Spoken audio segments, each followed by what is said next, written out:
The Galactic Council met inside a huge round chamber that floated near a quiet neutron star.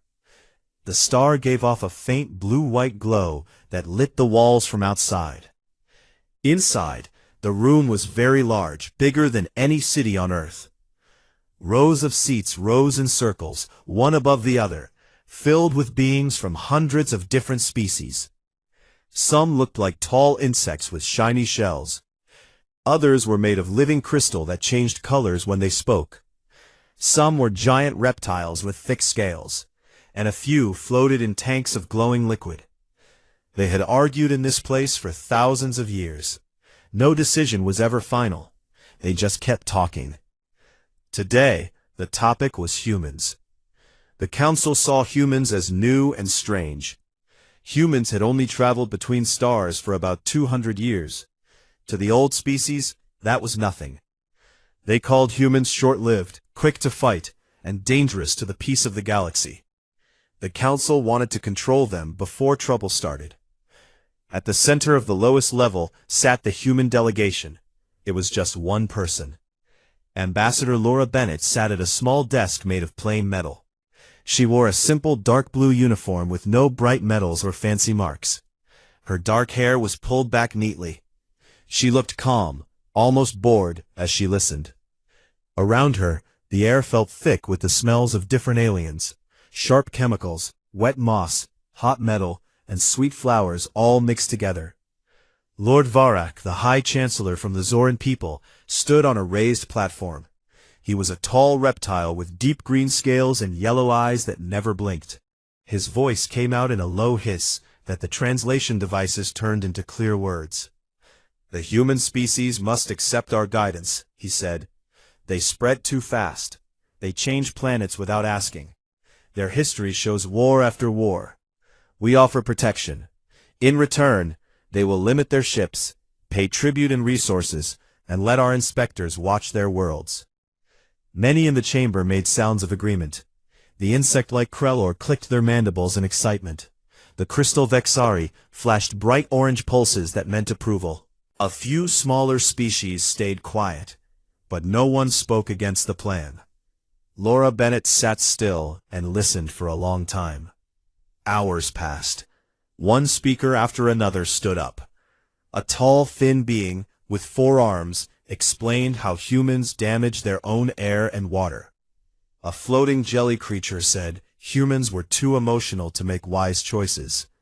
An old bird-like alien with bright feathers warned that humans would bring chaos if left alone. Each one talked as if humans were children who needed strict rules. Laura did not interrupt. She wrote a few notes on a small screen, but mostly she just watched. Her face showed nothing. No anger, no fear, no smile. When the last speaker sat down, the chamber became quiet. All eyes turned to her. She stood up slowly. The movement was simple, but it made the room feel smaller somehow. She looked around at the many faces, scales, shells, crystals, eyes, beaks, tentacles. Then she spoke in a clear, even voice. "The United Nations of Earth thanks this council for its words," she said. "We have heard your offer many times. You want limits on our travel. You want our resources as payment. You want to send watchers to our homes. You say this is for our safety and the galaxy's peace." She paused for a second. No one moved. "We came here to talk as equals," she went on. "We offered open trade. We offered to share knowledge. We offered to help keep peace together. You said no to all of it. You only want control." Lord Varak tilted his head. His tongue flicked out for a moment. "Control is necessary," he answered. "Your kind is young. You do not understand the balance we have kept for ages." Laura nodded once, as if she had expected that answer. "Then we have one question left. If we say no to your terms, what will you do?" A wave of soft sounds moved through the chamber. Laughs, clicks, hums. Lord Varak's scales rippled in what looked like amusement.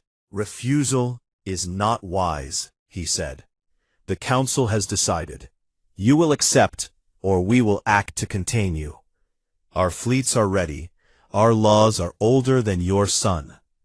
More sounds of agreement came from the seats. The crystal beams pulsed bright gold. The insects tapped their legs against the floor. Laura looked straight at Lord Varak. Her eyes were steady.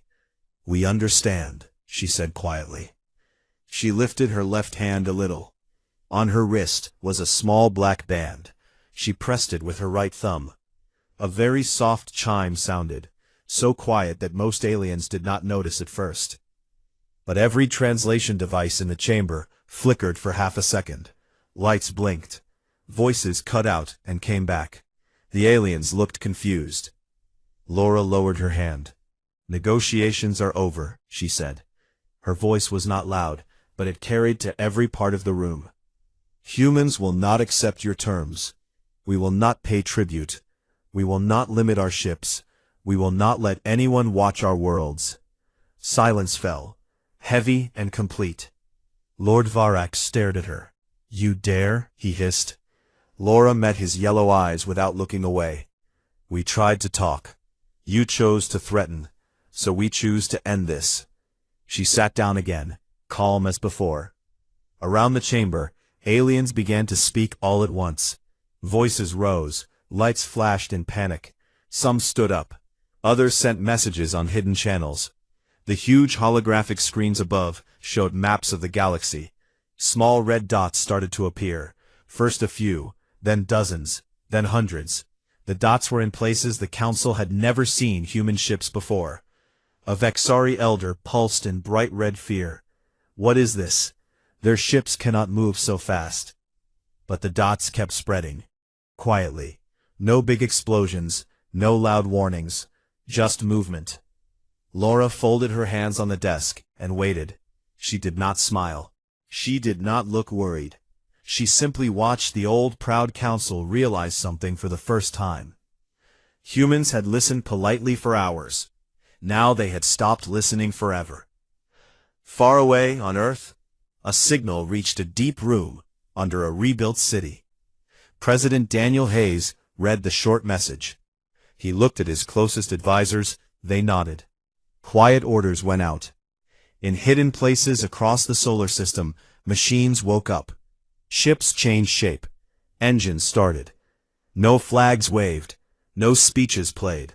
Just work that had waited many years for this moment. In the chamber, Lord Varak tried to speak again. His voice shook a little. "This is madness," he said. "You cannot stand against us all." Laura looked up at him one last time. "We do not want to stand against anyone," she said. "But if you force us, we will stand, and we will finish what we start." The neutron star outside sent another pulse of light through the windows. The chamber felt colder than before. The small chime from Ambassador Laura Bennett's wrist device traveled fast. It crossed light years in seconds through secure human channels. On Earth, deep under what used to be Washington, D.C., the signal arrived in a quiet room with thick concrete walls. Lights were low. Screens glowed soft blue. President Daniel Hayes sat at the head of a long table. He was a tall man with short gray hair and calm brown eyes. Around him sat his closest people.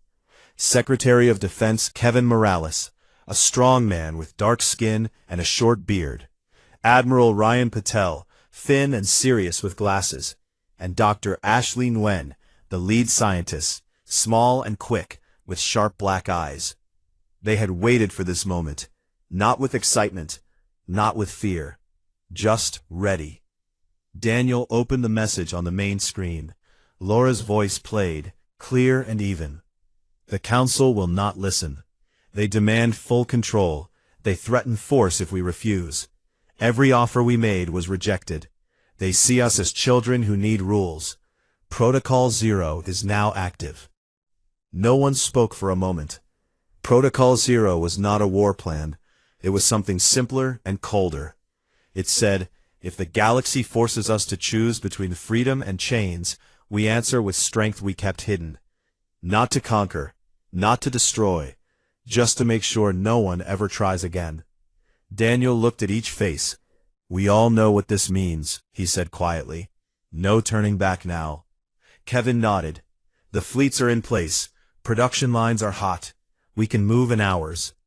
Ryan pushed his glasses up. They think our ships are slow and few. They will learn otherwise.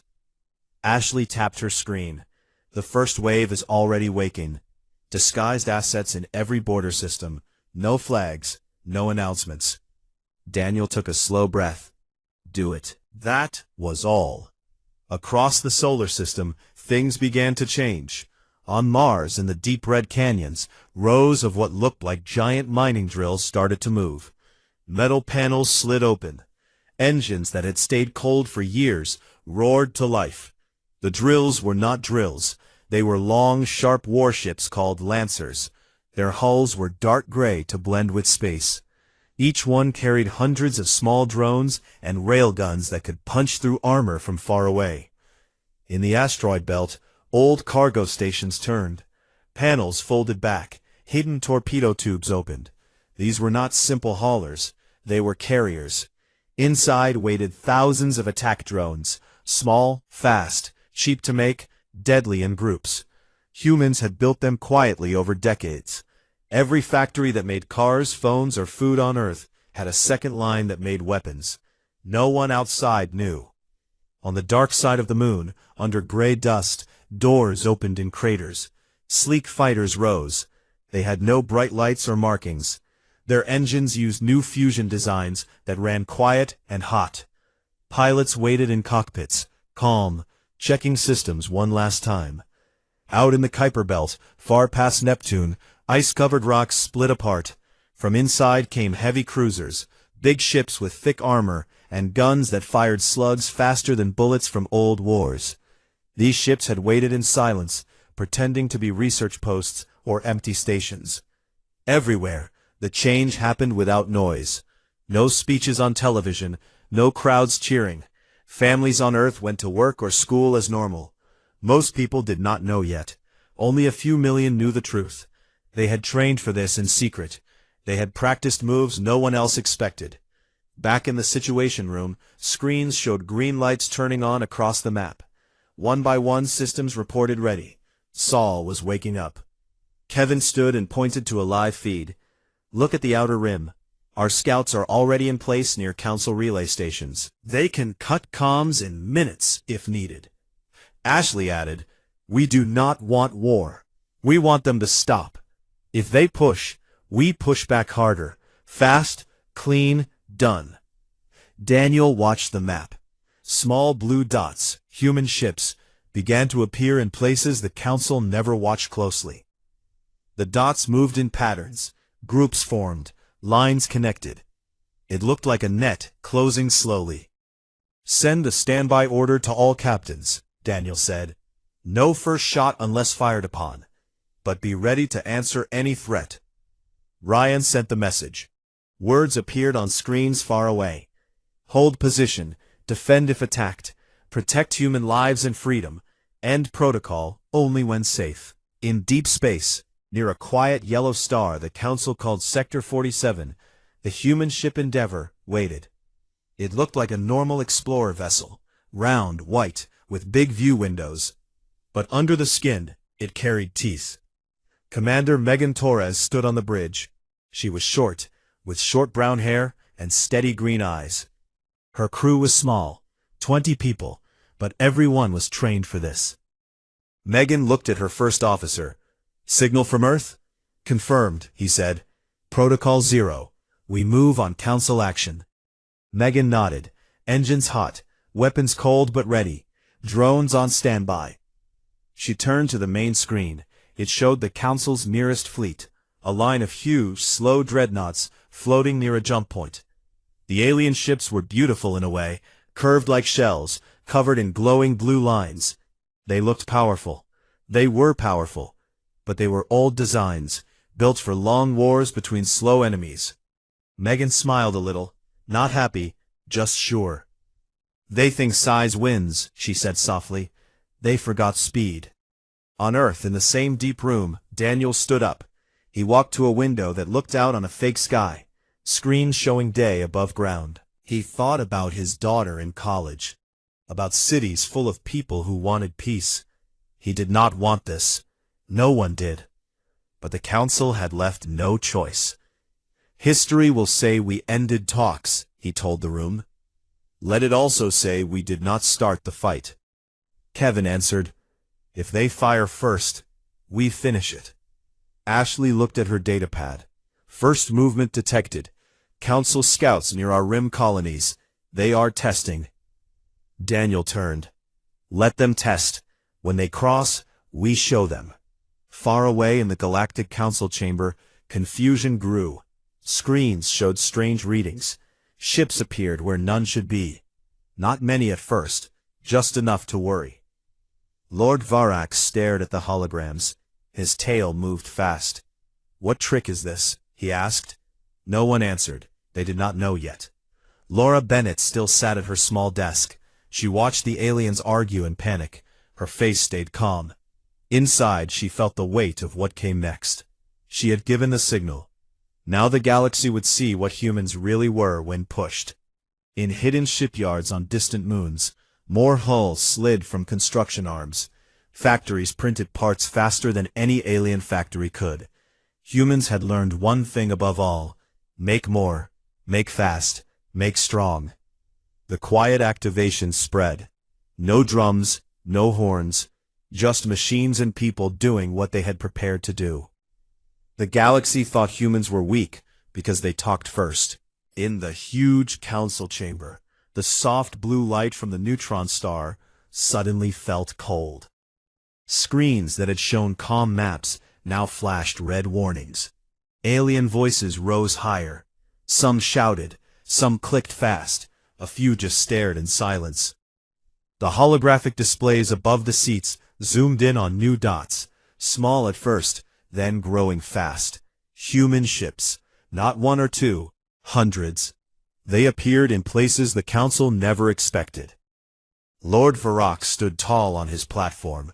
His green scales had turned dull. His yellow eyes moved from screen to screen. This cannot be, he said in a low hiss. Their fleet is small. We have watched them for years. They have no warships like ours. A crystal Vexari elder pulsed bright red. The readings are wrong. Their engines cannot jump so far so quick. But the screams did not lie. In Sector 19, near a council mining world, 3 human lancers dropped out of hyperspace. They were long and thin, dark gray, no glowing lines, no bright shields, just quiet power. They moved straight toward the council relay station, a big floating tower that sent messages across the galaxy. The station had heavy guns and thick armor. It was built to last. The human ships did not slow. They fired once. Railgun slugs, long metal rods accelerated to near light speed, hit the relay. No explosion of fire, just clean holes punched through. The tower's lights went dark. Its comms died. In seconds, that part of the galaxy became quiet. Across other sectors, the same thing happened. Human carriers released drone swarms. Millions of small machines, each no bigger than a car, flew like angry insects. They did not attack ships yet. They surrounded them. They jammed sensors. They blocked escape paths. Council dreadnoughts, giant curved ships that looked like ancient sea monsters, tried to turn. Their engines were slow. Their guns needed time to charge. The drones did not wait. One council captain ordered a full barrage. Beams of hot plasma shot out. Most missed. The human drones danced. Left, right, up, down. Too fast for old targeting computers. A few beams hit. A drone exploded in a small flash. Then 10 more took its place. In the chamber, panic grew louder. A floating jelly creature in a water tank bubbled fast. They are everywhere. How did they hide so many? Laura Bennett sat at her small desk. She did not move. Her hands rested flat on the table. She watched the aliens lose their calm. Some ran to side doors. Others sent urgent messages that never left the chamber. Human jammers were already working. Lord Varak turned to her. His tail whipped the air. "What have you done?" he demanded.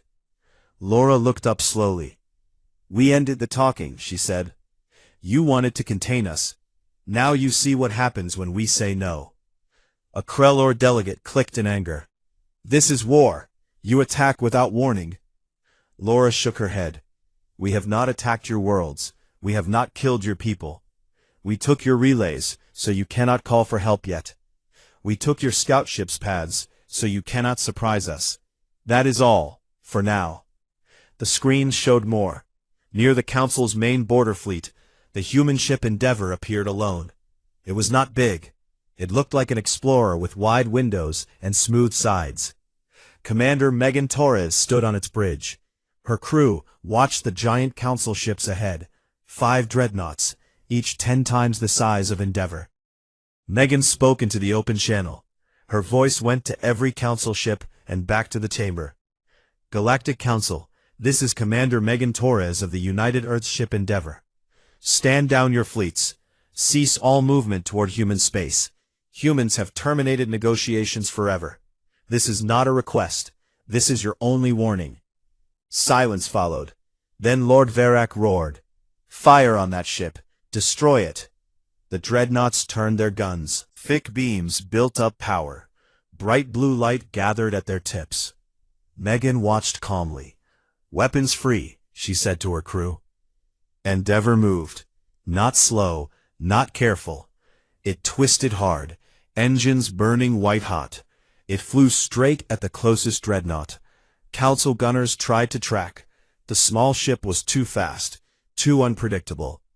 Torpedoes launched from Endeavor's sides, small at first, then bigger. They carried fusion warheads. Not fancy, just strong. One hit the lead dreadnought's shield. The shield flared bright, then cracked. The second torpedo went through. The hull opened like torn paper. Air and sparks poured out. The big ship listed to one side. The other dreadnoughts hesitated. Their captains saw the impossible.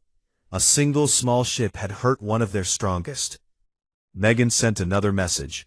We can do this all day, or you can stop. Your choice. In the chamber, the aliens watched in shock. The crystal beings pulsed weak yellow, fear. The insects stopped clicking. Even the reptiles looked smaller. Lord Varak tried to speak again. His voice broke. How? Your tech is young. Your ships are weak. Laura answered without standing. Our tech is not the strongest, but we make it fast. We use it smart. We fight dirty when we must. You built big ships for big wars that last years. We built small ships that win in minutes. A young Vexari, lower in rank, pulsed softly. They did not conquer. They just stopped us. Laura nodded. We do not want your worlds. We do not want your throne. We want to be left alone. You pushed, we pushed back. More reports came in. Council fleets in 3 sectors had gone dark. Not destroyed, just silent. Human forces had surrounded them, cut their links, and waited. No boarding, no killing. Just waiting for surrender. One council admiral sent a message to the chamber. His voice shook. We cannot move. Their drones block every path. Our guns cannot hit them all. Request permission to stand down. Lord Varak stared at the floor. His claws scraped the platform. For the first time in centuries, the High Chancellor had no answer. Laura finally stood. She walked to the center of the human area. Every eye followed her. We tried your way, she said to the room. We sat. We listened.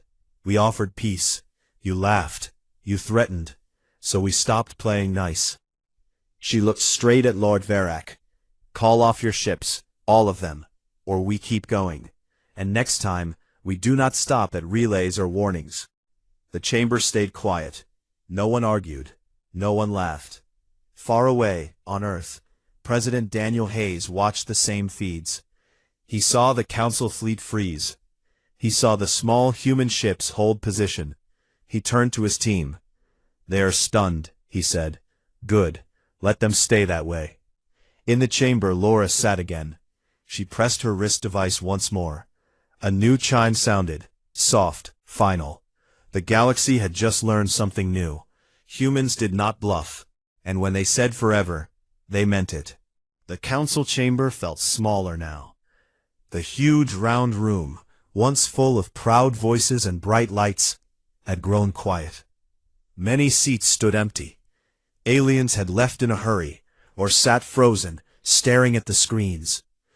The neutron star outside sent slow pulses of light through the windows, but the glow looked weak compared to the red warning flashes everywhere. Lord Varax still stood on his high platform. His green scales had lost their shine. His long tail hung still. He looked smaller than before. For thousands of years, his people had ruled this council. They made the rules. They decided who could grow and who must stay small. Now he watched everything fall apart in hours. On the main hologram, the pictures changed fast. Council dreadnoughts floated helpless. Their big guns stayed silent. Human drones circled them like birds around a tired animal. No more shots came from the alien ships. No orders to fight back. One by one, the captains sent short messages. We stand down. Request ceasefire. Await instructions. A young Krellor delegate clicked his mandibles softly. They did not destroy us, he said. They could have, but they did not. A crystal Vexari pulsed pale blue, confusion mixed with fear. One small ship broke our strongest vessel. How? Laura Bennett sat straight at her desk. She had not moved much since the signal went out. Her face stayed calm. She listened to the whispers around her. Some aliens looked at her with anger. Others with something new. Respect, maybe even awe. Lord Varax finally spoke. His voice came out rough. Explain this, he said to Laura. Your people were weak.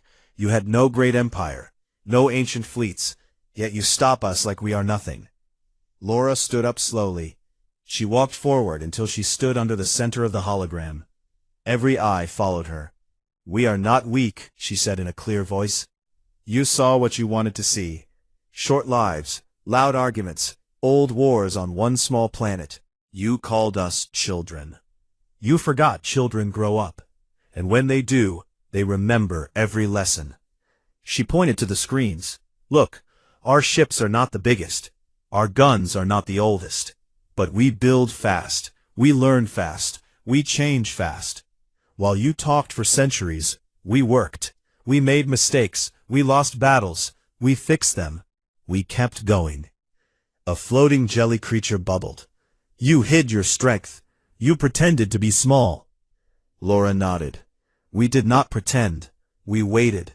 We knew the galaxy was old and slow. We knew you would try to control us one day. So we prepared, not to attack, to answer.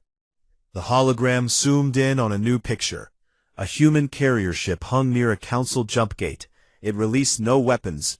Instead, it sent small repair drones to fix the gate's damaged parts. The message was simple. We can break it.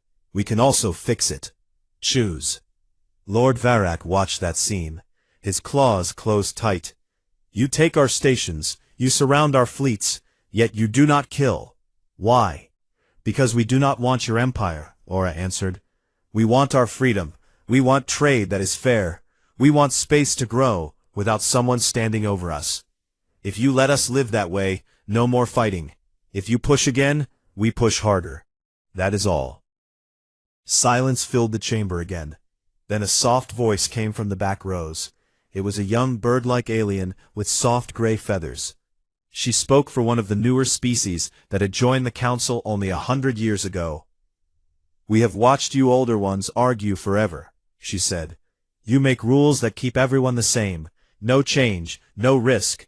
Humans changed everything in one day. Maybe change is not bad. A few others made quiet sounds of agreement. Not loud, not brave yet, but real. He saw the cracks in the old unity. Some species looked away from him. Others stared at Laura. The High Chancellor felt something he had never felt before. Small. He stepped down from the platform. His feet made slow clicks on the floor. He stopped a few steps from Laura. What do you want now? He asked. Laura met his yellow eyes. A new start, she said. No tribute. No watchers on our worlds. No limits on where we go or what we build. Equal seats at the table. Equal voices. Or no table at all. Varrock looked at the screens again. His fleets waited. His relays stayed dark. His power was gone unless he used more force, and he knew what would happen if he tried. He bowed his head, just a little. "We will talk," he said. "Real talk, not demands." Laura nodded once. "Good.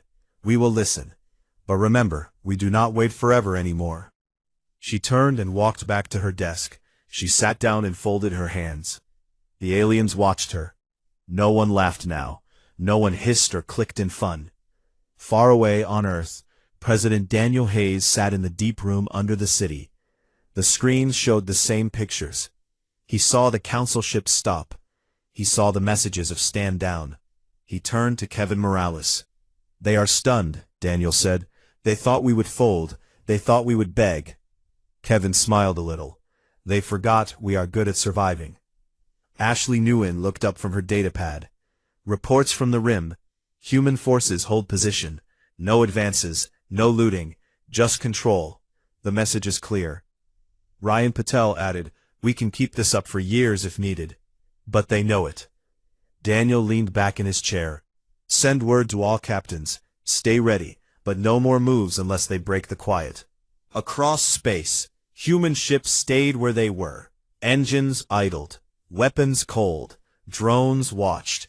Humans did not celebrate. They waited. In the chamber, the hologram showed one last scene. The Endeavor floated alone near the broken council line. Commander Megan Torres stood on her bridge. She looked at the stars ahead. "Status?" she asked her first officer. "All council ships silent," he answered. "They are not moving." Megan nodded. "Hold here. Let them think." She looked out the wide window. Space looked the same, black, full of stars. But everything had changed.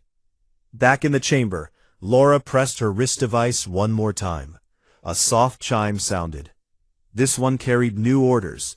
Prepare for talks. Real ones. The aliens began to move again, slowly. Some returned to their seats. Others sent messages home. The old council was not dead. But it was different now. One human had ended centuries of control with calm words and hidden strength. The galaxy would remember her name.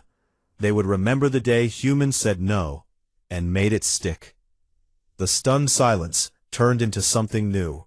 Not peace yet, not friendship, but understanding. Humans were here, and they would stay. Weeks passed after the council chamber went quiet. The galaxy did not explode into war. No planets burned. No fleets clashed in bright fire across the stars. Instead, a strange calm settled in. Human ships stayed at the edges of council space. They watched. They waited. They did not push forward. They did not leave either. On Earth, life went on almost the same. People woke up, went to work, ate dinner with families. News showed short reports. Talks continue. No fighting. Most people did not worry much. They trusted their leaders. They trusted the men and women in space who kept watch. In New York, inside a plain gray building near the old United Nations halls, a new meeting started. No huge chamber floating near a star. No rows of aliens staring down. Just a large room with windows that looked over the city lights. A long table sat in the middle. Chairs on both sides. Simple water and coffee on the table. Nothing fancy. Ambassador John Carter waited at one end. He was a middle-aged man with short brown hair and kind blue eyes. He wore a dark suit, no tie. Next to him sat Laura Bennett. She looked the same as always, calm, neat, ready. A few other humans sat quietly, advisors, scientists, military officers in plain clothes. The door opened. Aliens walked in slowly. Lord Varrock came first. His scales looked duller than before. He moved carefully, like someone who had lost weight. Behind him came a Vexari elder, whose crystals pulsed soft green, calm, not angry. A Krellor delegate followed, clicking softly. A few others from smaller species joined. No big group, no show of power, just the ones who wanted real change. John stood up. "Welcome," he said in a steady voice. "Please sit." They sat. No one spoke for a moment. The city sounds came through the windows. Cars, distant horns, wind. John broke the quiet. We are here to make terms. Fair terms. No more control. We want peace that works for everyone. Lord Varak looked at the table. His claws tapped once. We accept that the old way is over, he said. His voice sounded tired. Our fleets are home. Our relays are repaired, by your help. We see now that force will not work against you. Laura leaned forward a little. We never wanted force, she said. We wanted respect. You gave us none. So we showed what happens when respect is refused. The Vexari elder pulsed slowly. Your people moved like lightning. Our old ways are slow. We built for a galaxy that never changed. You changed it in one night. John nodded. We do not want to rule the galaxy. We do not want your seats or your stars. We want open space, free trade, no tribute, no inspectors on our worlds, equal rules for all. A small silence followed. Then the Kreller delegate spoke. And if others attack you, or us? Laura answered. We defend ourselves. We help friends who ask. But we do not start wars. We finish them if they come. Lord Varak raised his head. We agree to your terms. Equality, no tribute, open borders for trade, a seat for humans in the council, not as newcomers but as equals. John looked around the table. Do all here agree? One by one they nodded. Some said yes in their own languages. The translation devices turned the words into simple English. No one argued. No one tried to add old demands. John smiled a small smile. Then we have a deal. Papers were signed. Not big scrolls, just clear sheets with words everyone understood. Hands, claws, tentacles touched the same lines. Cameras recorded it quietly. No cheering, no music, just the end of something old and the start of something new. After the signing, people stood up. Some bowed. Lord Varak walked to Laura. He stopped in front of her. I was wrong, he said. I saw weakness. I see strength now. Laura looked at him. We all learn, she said. The important thing is what we do after. Varak bowed his head low. Then he left with the others. Outside on the balcony, John and Laura stood together. The city lights sparkled below. Stars showed above the buildings. John looked at her. You started this with one sentence. Laura gave a small laugh. I just said what we all knew. They needed to hear it. They watched the sky for a while. A transport ship rose from a nearby pad. Alien markings mixed with human ones. It climbed slow and steady toward space. They will remember this day, John said. Laura nodded. Good. Let them remember that talking is better than fighting. But also remember what happens when talking stops. Far out in space, the human ships began to pull back. Not all at once. Slowly. Groups left the council relays. Drones flew home. Carriers turned toward friendly ports. The Endeavor stayed longest. Commander Megan Torres stood on her bridge one last time. Stand down full alert, she said. Set course for home. Her first officer smiled. Feels strange. Quiet. Megan looked at the stars. Quiet is good. We earned it. The ship turned. Engines glowed soft. It slipped into hyperspace, heading back to Earth.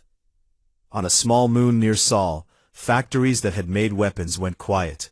Machines switched to building homes, ships for exploration, tools for science. The war lines closed. Peace lines opened.